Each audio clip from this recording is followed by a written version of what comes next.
up, you guys? This is Danny B, and you're watching The Trash Stash. And in this video, I'm going to be ranking my top 5 Brian De Palma films. And Brian De Palma is one of my favorite directors. In my opinion, he's right up there with Scorsese. Alright, coming in at number 5, we got Carey.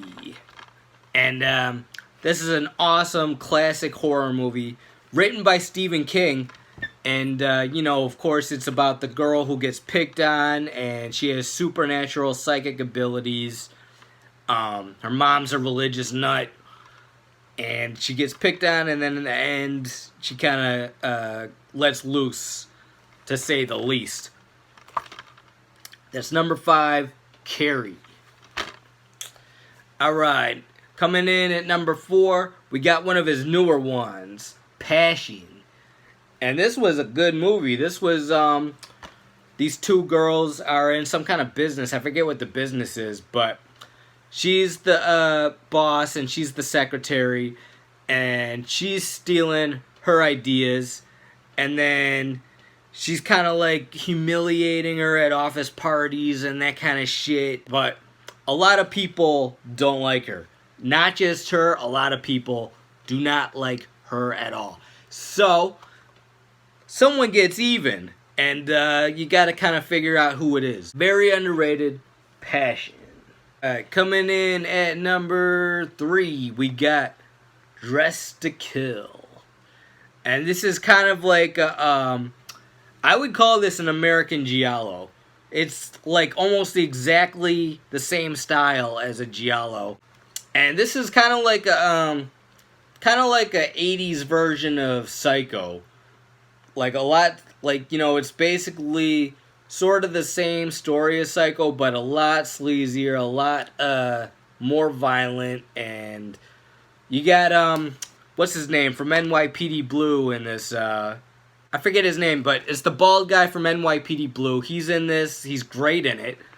You got Michael Caine in this, you got the girl from RoboCop, who plays Murphy's partner in RoboCop, and she's actually hot in this. In RoboCop, nah. But in this, yeah. That's number 3, Dressed to Kill. Alright, coming in at number 2. One of my favorite movies of all time. Body Double.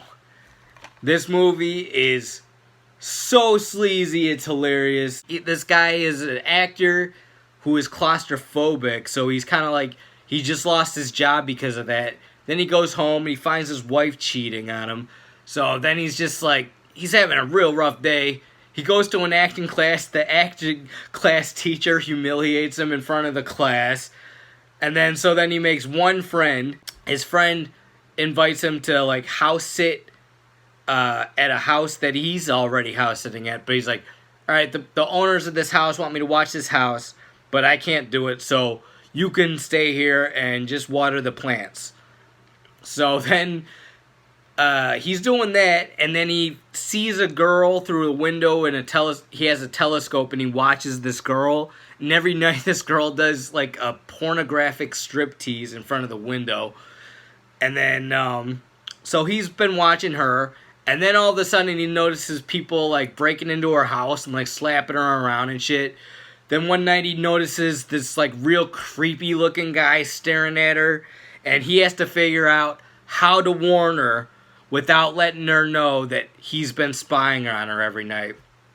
And then it goes into like this bizarre plot twist about him acting in porno movies and stuff like that.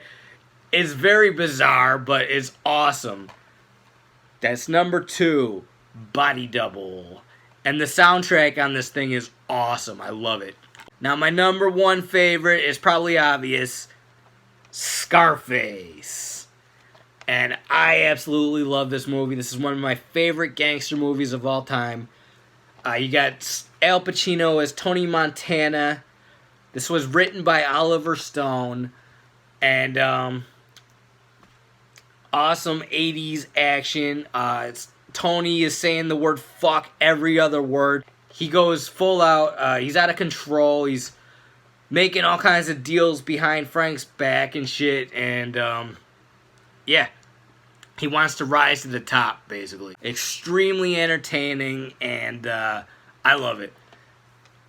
That's my number 1, Scarface. Honorable mention to Carlito's Way. That would probably be my number 6. Alright, you guys, let me know your top 5 Brian De Palma films. Subscribe, hit the like button. Peace out. I got fucking octopus coming out of my fucking ears, mate.